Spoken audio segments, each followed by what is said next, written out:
guys, I'm Saumya and I am back with another video. So I hope you're all well and safe. I make a lot of bookish content on this channel. So if you are a book lover and a reader, and if you are not subscribed to my channel, then do hit that subscribe button and don't forget to click on the bell icon. So in today's video, I am going to recommend 16 books that you can buy from the Great Indian Festival on Amazon. So this list is a combination of the books that I have read and loved, and also those books that I myself want to get and am looking forward to get. So if you are confused as to which books to buy, then you can watch this video and you can decide which books you would like to buy based on your preferences after you are done with this video. So let's begin. The links to buy all these books will be in the description box, and if you decide to buy any of these books, then please do consider using the links that I have provided to support my channel.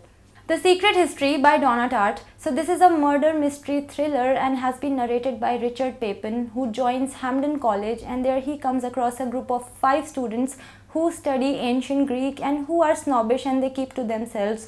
But it's not long before Richard also becomes a part of their group. So this does not progress like typical murder mysteries. In fact, it opens with a murder, but how that murder happened is revealed in parts, and also the pace of the story is kind of leisurely, but that adds to the appeal of the book. The overall vibe of the book is grim, gloomy and melancholic, and it's a perfect winter read.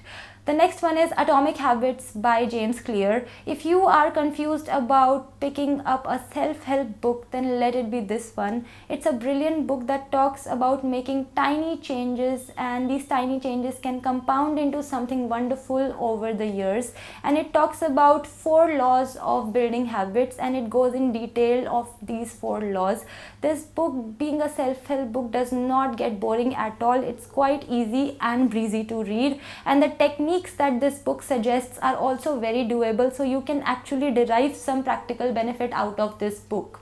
The next one is Educated by Tara Westover. So this is a memoir by Tara Westover where she talks about growing up in a conservative family in Idaho and how she never went to a school, but despite that she ended up getting her PhD, and the price she had to pay because her family was conservative. Her father did not want her to get any education, but she still got it. So this book is very, very inspiring, and she also talks about her troubled relationship with her abusive elder brother. Again, a total must read.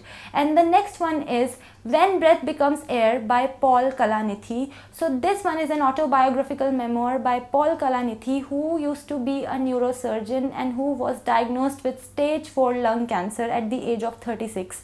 This book is divided in 2 parts. Part 1 talks about his life before cancer, and part 2 talks about his life after cancer.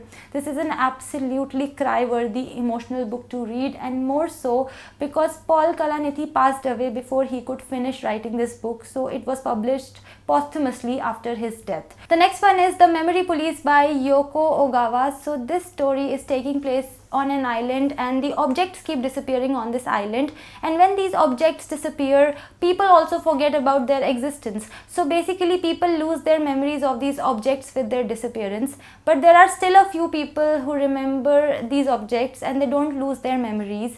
So the protagonist of this story is a young novelist, and she realizes that her editor doesn't lose his memories, and she has to protect him from the memory police who is out to capture such people. This just sounds like an intriguing story, and this is definitely something that I will be so interested in. It actually kind of reminds me of the Book of M by Peng Shepherd, only faintly, but it does, and it's an intriguing concept for me on the whole. The next one is The Vegetarian by Han Kang. So this story is taking place in South Korea, and it's about a mundane and an ordinary couple.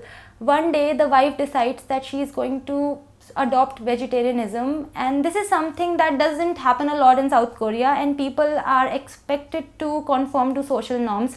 So her husband sees this as an act of rebellion on her part, and he starts treating her cruelly. Also, she becomes an object of fascination for her sister's husband, who also starts behaving rather weirdly with her.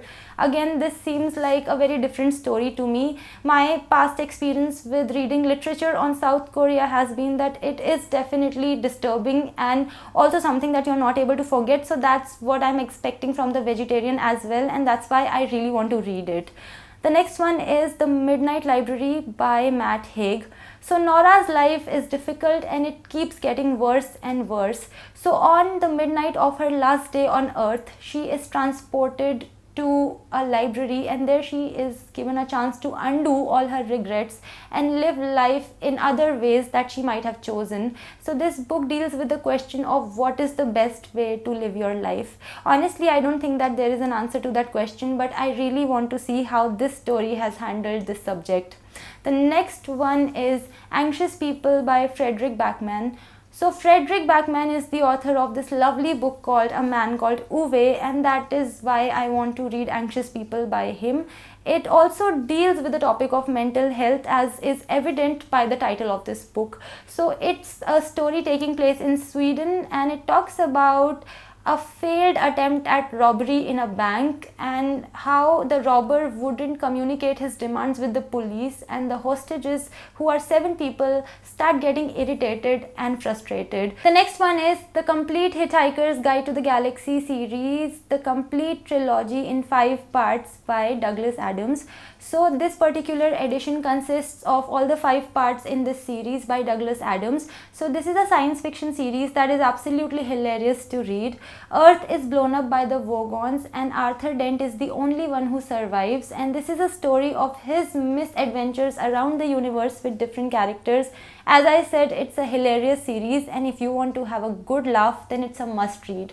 The next one is The 7 Husbands of Evelyn Hugo by Taylor Jenkins Reid. So Evelyn Hugo is a Hollywood star, and at the age of 79, she decides that she is finally going to talk about her life, including her 7 husbands. So she chooses Monique Grant to tell her story, and Monique Grant is kind of unknown, so everybody is shocked, including Monique herself, but Evelyn has her own reasons. So this is the story of Evelyn Hugo's life, where she talks about how unapologetically she approached life and about her ruthless ambition, and the story has the theme of friendship, love and LGBT as well. So overall, this is a complete page turner. You will want to read this book in a single sitting. The next one is Kim Ji-young, born 1982. So this story is taking place in South Korea, and this story is fiction, but it talks about a woman named Kim Ji-young and how her mental health ultimately deteriorates because of the unequal treatment that she received all her life because of being a woman. This story talks about the inequality between men and women in South Korea and how glaringly obvious it is, and the impact it has on Kim Ji-young and the women in South Korea. This is a hard to put down book and an extremely disturbing read, but you will still want to read till the end of it. The next one is First Person Singular Stories by Haruki Murakami. So this is a collection of 8 stories by Haruki Murakami that have been told by a narrator in first person, and sometimes there is another narrator in the stories as well, and that might be Murakami himself. And also this book might have some instances that are real, but that is for the reader to decide and interpret. Anyway, the reason I have included this book in this list is that I really want to read this book, and I'm very excited to get my hands on it, because it's been a while since I read a book by Murakami, and I would love to read a short story book by him. Beautiful World by Sally Rooney. So this is a story in which there are 4 characters: Alice, Felix, Simon and Eileen. So they desire each other, delude each other, lead each other on, get physically intimate with each other, and basically this is a story that talks about their lives.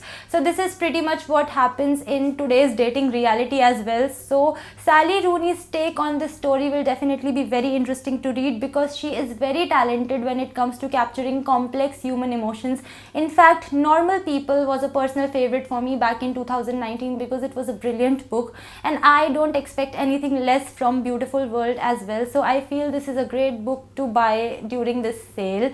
The next one is a duology, Strange the Dreamer and Muse of Nightmares, both by Lenny Taylor, of course. So the genre is young adult fantasy, and it's a story about Leslo Strange, who is a librarian and who has been obsessed with the lost city of Veep since the age of 5. So he finally gets the opportunity to discover it, and he has to be bold enough to take this opportunity. So a lot of secrets and adventure awaits him and the reader as well. The vibe of this duology is very dreamy and whimsical, and this one has glowing reviews, but even if it didn't, this is still the type of story that attracts me a lot, and it has been on my TBR for quite a long time. The next one is The Bastard of Istanbul by Elif Shafak. So Elif Shafak is an absolutely wonderful author. I had read The 40 Rules of Love by her, and it was an unforgettable reading experience. The Bastard of Istanbul is taking place in Istanbul. So Asya lives with her extended family, and this family is plagued by a family curse where men die in their early 40s. So it's a household of women. So that's it. These were my recommendations of books that you can buy from the Great Indian Festival on Amazon. I hope we all have a great time during this sale and we shop for a lot of books and other things that we are looking forward to. That was it for today's video, guys. I hope you liked it. If you want to connect with me on my social media, the links are in the description. I'll see you in my next video. Till then, bye bye, take care and stay safe.